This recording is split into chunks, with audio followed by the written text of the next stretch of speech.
Chapitre 15. Petit Chrétien arrive au palais magnifique. La perte de son rouleau rendit Petit Chrétien profondément malheureux.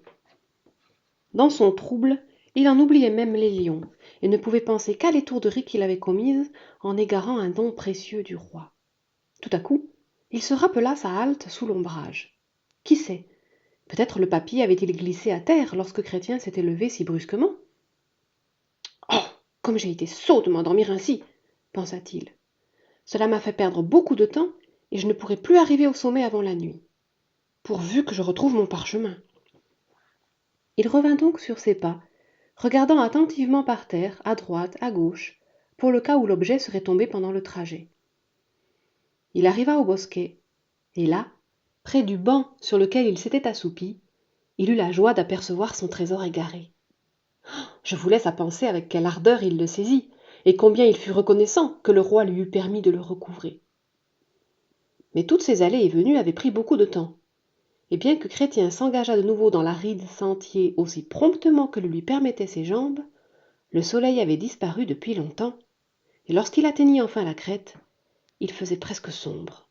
« C'est ma faute, hélas. Si je n'avais pas été si paresseux cet après-midi, j'aurais eu le temps de chercher un abri avant la nuit. » En 7 minutes, il se souvint des lions. À quelle distance s'en trouvait-il ? Il avait souvent entendu raconter que ces animaux féroces rôdent dans l'obscurité à la recherche de leur proie. Aussi, à mesure que les ténèbres se faisaient plus profondes, la frayeur de Petit Chrétien augmentait. Bientôt, cependant, il distingua dans l'ombre une grande façade, et cela lui rendit un peu de courage. Il hâta le pas et vit que c'était celle d'un palais, devant lequel passait le chemin du roi. Une maisonnette, semblable à une loge de portier, était bâtie un peu en avant. Chrétien espéra qu'il lui serait permis d'y passer la nuit. Le chemin était devenu fort étroit. Chrétien avançait toujours. Il était parvenu devant la grille d'entrée, quand brusquement, il aperçut à quelques pas les 2 lions qui avaient tant effrayé, hésitants et manque de confiance.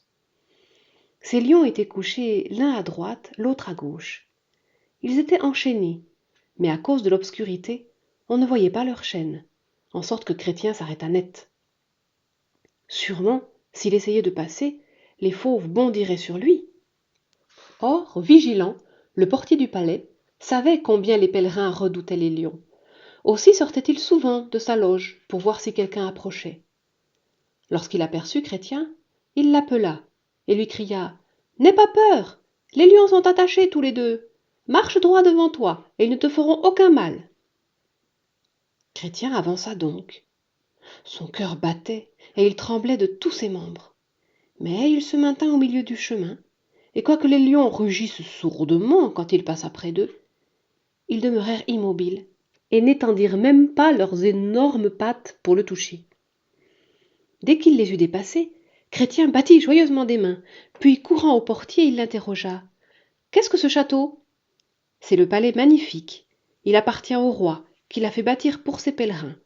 Vas-tu à la cité céleste ? » ?»« Oui, j'ai couché la nuit dernière chez Interprète. Croyez-vous que je puisse rester ici jusqu'à demain matin ? » ?»« Mais comment se fait-il que tu arrives si tard dans la soirée ? » Et Petit Chrétien dut raconter à Vigilant l'emploi de son après-midi et la perte de son rouleau. « Viens avec moi, dit le portier. Je vais appeler la maîtresse de maison, et si tu es réellement un pèlerin du roi, elle te recevra. » Ils allèrent ensemble à la grande entrée et sonnèrent.